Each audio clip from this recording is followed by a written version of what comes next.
Our professional this week is Mapula Nong. Mapula is a young lady from South Africa who is a certified internal auditor and a member of the Global Institute of Internal Auditors. Mapula talks us through her journey and the different levels of certification. She also stresses the importance of mentorship throughout her journey and encourages young people to do research on potential careers, to work hard and get a good APS in order to have a lot of options when applying for university. If you like this video, remember to hit the like button and subscribe so you don't miss out on our amazing series. Remember to share with your friends, as this could be helpful to them as well.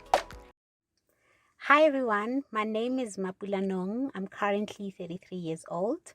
I come from Limpopo province in South Africa in a village called Moleji, Mabukelele, which is about 25 kilometers outside of Polokwane City. Currently, I'm a member of the Institute of Internal Auditors, and I am a certified internal auditor, and I work in one of the global chemical and energy company in South Africa. And I currently provide audits and assurance related to the company's capital projects. I found out about this career when I was in grade 12. We basically needed to make a decision on the type of courses that we wanted to do at university. So although I come from a village and we had very limited resources, but we were fortunate at that time that we had a newly opened library. So that is where I basically went and did a whole lot of research about the courses that I wanted to do, as well as the subject required for those courses and the universities offering the courses. And what basically attracted me to the career was that I think at that time I enjoyed accounting a lot. And the only understanding that I had was that internal auditors or auditors basically work a lot with numbers. So I didn't know much about the career, but it's just the fact that, we're going to work with numbers, we're going to do calculations and recalculations. That is what attracted me, towards the career. But initially, my first choice was to become a chartered accountant. And then my second choice was to become a certified internal auditor. But yeah, eventually I became a certified internal auditor. But when I look at the workplace and the kind of work and the audits that we perform as internal auditors, I think I'm very much comfortable to say that I pretty much chosen the right career and I don't regret anything at all. The high school that I attended was our local high school called Seshego High School, which is based in Limpopo province in South Africa. In grade 9, I was one of the top learners in our school, and we were given an opportunity to choose the subjects that we wanted to do because we did very well in like your science stream, your accounting and commercial stream, and history and geography. I did very well in economics and management sciences, and I could relate very well with the subject, especially because it touches on, about entrepreneurship and about business economics in general. So I knew very well that I would want to do something along the management sciences type of subjects. So I basically chose maths, accounting, business economics, English, Afrikaans, and my home language. And in grade 12, my top marks were on business economics, English, and my home language, which was Sepedi. And if I can look at the subjects that I did in high school, that really helped me after high school as well as currently in my workplace, I would have to say number one of them is English, because when you finish your matric and you come study, for example, I went and studied in Gauteng, and you realize that there's a whole lot of people from different provinces and we speak different languages, and the common language that we could speak at that time was English. So I found it very, very helpful. Also in my career in 2019, I had an opportunity to go and do an audit in Germany, and when you get there, you realize that they speak German, and you speak your home language as well as English. So I found that the language where we could basically communicate and understand each other was predominantly English as well. So for me, I felt English was one of the most important subjects that I took. In terms of tertiary education and how I made it into university, so I currently have a bachelor's degree in internal audit obtained at the Val University of Technology. I also have a postgraduate diploma in internal audit and a postgraduate diploma in risk management, both obtained at the University of South Africa. So how I got into university was I literally looked at my background and the type of work that my parents were doing. So my father was self-employed as a hawker. He was selling fruits and vegetables in our village. And my mother was also self-employed as a tailor, so she was making clothes for people in our village. So I knew that they could not afford to take me to university and pay for my fees. But that didn't limit me in terms of dreaming and actually, believing that I can make it into university. So what I told myself was that I need to apply for bursaries as well as apply for university a year prior and actually work very hard to get good grades so that I can get funding to university. And I think I did just that, in terms of getting like very good grades at matric. So when it comes to me going into university, my father had the scrap truck which he literally sold so that I can be able to pay for my registration fees. And then I went to the Val University of Technologies and did a bachelor's degree in internal auditing. It literally took me 5 years to complete the degree. And I think one of my biggest challenges and obstacles that I faced during that time was that I went to a village high school where we did not do computer literacy as a subject. So I struggled in terms of, adapting in, writing some of the online tests that we needed to write. And I also struggled with one of the subjects that was predominantly done online, which was business information systems. But besides, encountering a lot of challenges, what kept me going at university was I looked at my background and I looked at the things that I wanted to change at home and the poverty that we were in. And I told myself that I'm just going to focus on my studies and my education and focus on getting good grades.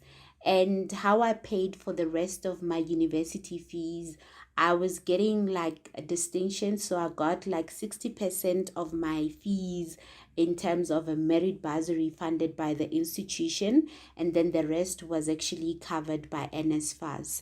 What the career of an internal auditor entails is that one of the highest designations you can get as an internal auditor is to become a certified internal auditor, which we call the CIA. And the CIA exams are offered by the Global Institute of Internal Auditors. They comprises of a 3 parts exam, part 1, part 2, part 3. So it's predominantly an online exam that you can literally write from your home or you go to an exam center. And I got certified in 2020 in August. I struggled mainly to pass my part 3 exam. I passed it after 6 attempts. And yeah, but it was one of the biggest achievements of my career, and I do not regret anything about it. And then what we normally do as internal auditors is that we provide assurance to senior management as well as the audit committee and the board of the organization related to the functioning of the internal controls, risk management, and their governance processes within the organization. So what I would do as an internal auditor is that I would be allocated a particular audit and I would need to have a lot of engagements with the clients in order to understand their process as well as their top risks. And out of that, then I'll need to scope my audits and identify my focus areas and also develop like your audit programs that will actually highlight the audit steps that I'll be doing to actually test the internal controls within that process. You would also do your audit execution, which is basically where you obtain the evidence and review it so that you can be able to write a report where you give management feedback related to the status of their internal controls. There are instances where I do site visits to do a physical verification of those controls that I'll be auditing, but we predominantly work from home. The job requires some traveling, either locally, and with the organization that I work for, we do travel internationally as well. What I like about my career is that I am forever learning. I'm being challenged on a day-to-day basis. I get to audit in different fields within the organization. I've done audits at at one of the organization's laboratories. I've done audits underground. I've done audits that are like maintenance related, which are predominantly your engineering related type of audits. I've done audits that are related to health and safety, security, IT, procurement, HR, finance. So you are literally learning on an ongoing basis, and you never feel bored by the type of work that we do. I also like the fact that we get to travel. What I do not like about the profession is that there are instances where you're dealing with clients that are not control receptive, and they can actually sometimes disagree with one of the findings and recommendations that you're bringing forth. But what I've learned in the process is that it's very important that you do thorough work as an auditor and actually present the facts in your audit report, because we can debate and argue, but we cannot discredit what is factual. So I love my career. It has actually helped me to eradicate a lot of poverty at home. And then in terms of the starting salary, my salary, I got it in 2011, which was around 8,500 rands. And believe me, it was a big deal for me because I've never received that kind of money in my account. And what I did with the money was, when I started working, I stayed with my uncle in Ivory Park in a shack. So I got myself accommodation.